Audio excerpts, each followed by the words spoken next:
Welcome back to the Brand Builder Academy podcast, where we discuss the latest trends in content marketing and best practices that you can use as a part of your own strategy. This podcast is powered by Brand Method Media Group, and I'm your host, Kelly Kelly. Today's guest is Bridget Fields, founder and creative director of Design Show Marketing. She is also a United States Air Force veteran. Thank you for your service, Bridget. Design Show Marketing is an advertising and communications company committed to making a positive impact on society by partnering with clients that improve the lives of people everywhere. Welcome to the show, Bridget. Thank you, Kelly. I really appreciate you inviting me here. I'm really excited. Good. We're excited to have you. So let's start with a quick overview of you and your company to kick things off. So thank you. So as you said, my name is Bridget and I'm the owner of Design Show, and we specialize in three divisions: that's healthcare, government, and community organizations. And what I really wanted to do was create this ecosystem where we were able to partner these companies and organizations together so we can create those healthier and sustainable communities with people who look and sound like us. That's incredible. That's, I think, really important. Because different voices, different experiences, different contexts make a difference, especially when you're talking about communications. So I know that your company offers digital marketing services, and we'll probably flip between how it impacts your company and then your clients. But I wanted to start with understanding, what role does digital play in your overall marketing strategy when promoting the business? Yes, digital plays a very important role. Most of the clients that approach Design Show are usually baby boomers or Generation X. So they usually already come with a PR staff, boots on the ground team, but they really don't have that digital presence as we know of now in 2023, which is like everything. Essential. Essential, exactly, critical, all the keywords. And so the digital piece plays in our company. We really create a footprint for them to get started using everything that they've used years in the past and really kind of transitioning that over into digital language. Incredible. Do you find, because you mentioned generational, do you find pushback at this point when you want to implement certain strategies when it comes to content and digital? Always. If you think about when you're telling your grandmother or your auntie, which is the age group of my clients, about social media or TikTok, that makes people stroke out. We really just have to express to them the importance of what the mindset of the consumer is today, of them wanting to learn more about the people in the organization. Like, it's easy to know the product or service that they have, but what are the processes and the people behind it to make this great product? Yeah, definitely. I think we're certainly in the age of, it's not enough just to have a good product or service. People want to know who's behind this. Who are the people, the actual people. So I think that's a tremendous frame of reference there. Yes. Can you share an example of a content marketing campaign that was particularly successful that you guys are very proud of? Let's see. Yes. So we are in government contracting space, and we created a DIY capability statement. So what I wanted to do there with the content marketing was kind of work from the bottom up. So going from the DIY product to offering like an FAQ page and then videos on how to execute or create or edit the document, all the way to, it's like we're creating this relationship and trust of education and information with the client with these videos and blogs on how to make that one product better. And then ultimately, like now we're working on the webinar, which is where we want them to come after buying the DIY. So using those content marketing pieces, and you can use them in any order. I don't think clients understand that there's no exact recipe. It's just making it sense to your processes and, of course, your targets, so they can know how to digest the content. Absolutely. And what about your creative process? How does your team come up with ideas? And how do you determine what type of content is likely to be the most effective?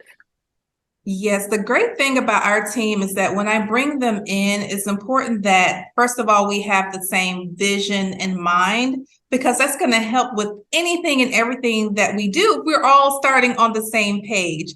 So when it comes to creating ideas, most of the time when someone says something, it's what the other person was thinking, because we've just really been able to be in sync and really verbalize and communicate what we want to create when it comes to design. So we'll have brainstorming sessions every week, once a week. So it's recurring. Even if we're not working on anything, we still like to come together, kind of, merge of the minds and make sure it stays consistent, because that's the pace of the company. I think it's always such a unique trait for a person who understands creative. I always say create the balance between creative and commerce. Sometimes you have people that are super creative and they just kind of deep dive into that, forgetting this still has to make sense from a data standpoint. And we still have to do the number thing and the report thing. And, it still has to support the bottom line. So I always feel like people who are creative individuals that can also balance, this is still a business.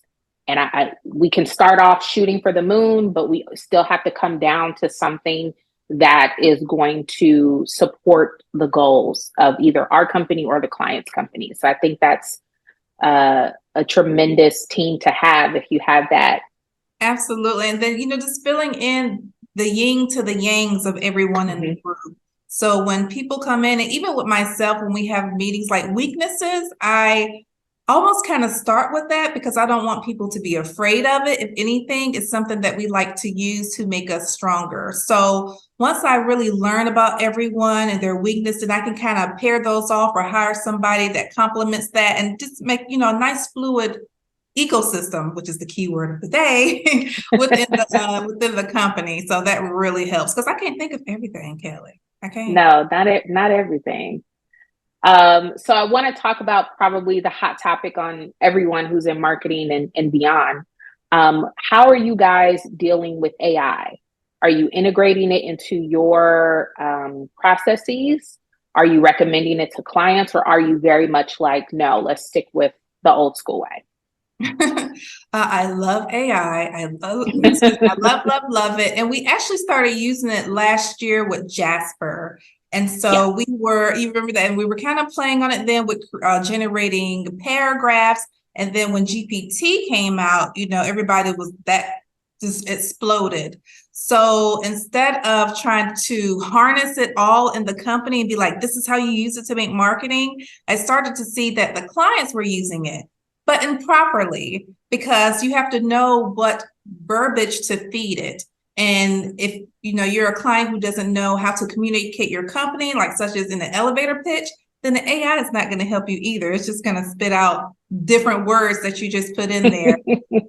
So we've incorporated with our design, and then in our network, I'm always asking other creatives, how are they using it? Like the designers.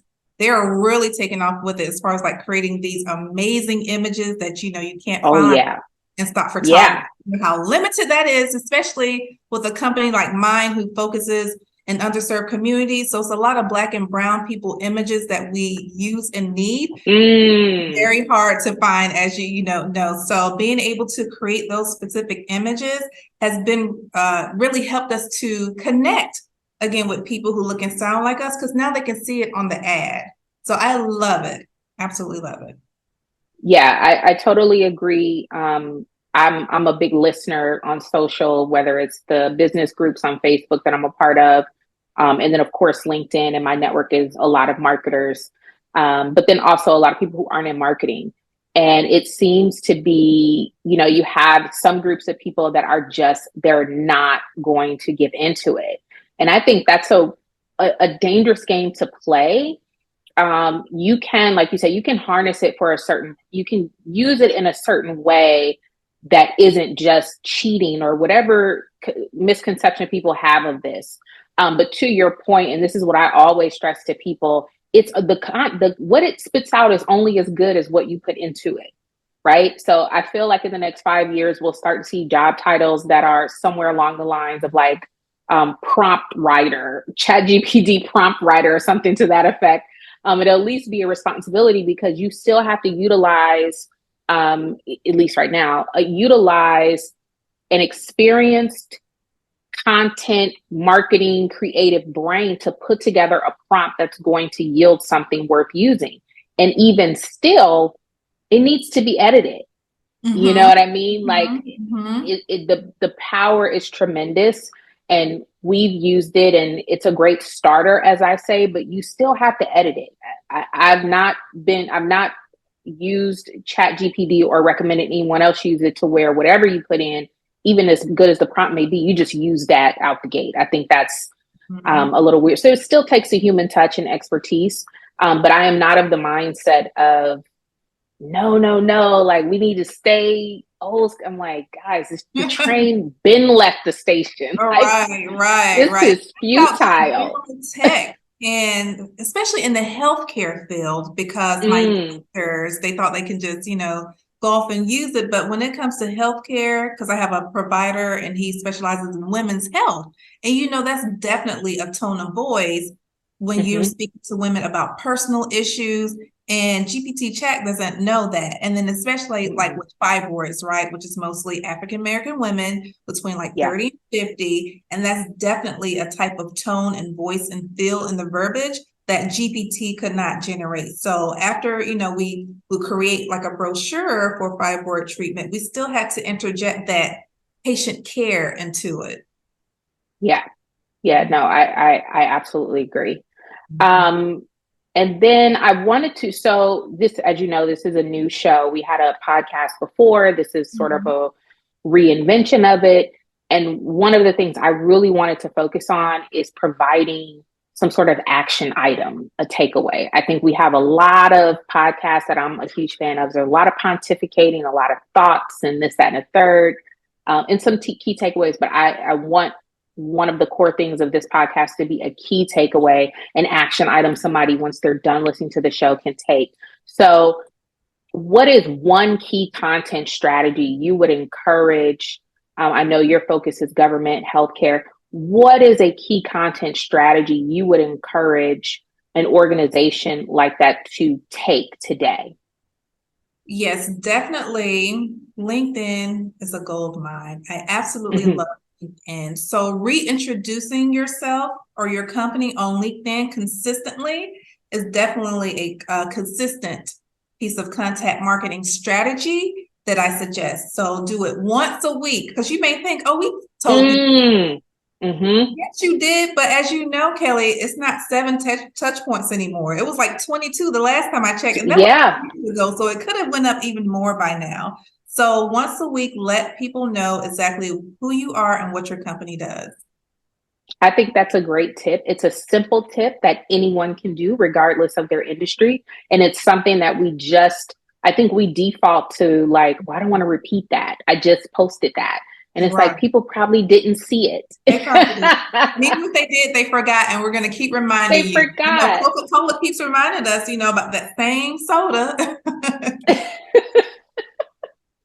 I love that. I love that. That's a great tip. And I think that is a great way to end the show. Thank you so much. That's going to wrap our show for today.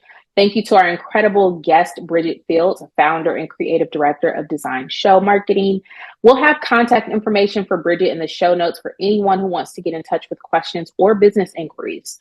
And if you enjoyed today's show, please don't forget to like, subscribe, and leave a review, depending on where you see this, either on YouTube or hear it on Apple Podcasts or wherever else you get your podcast. But thank you again, Bridget. This has been amazing, and I appreciate your time. Thank you very much. I appreciate it. I love this. Thank you.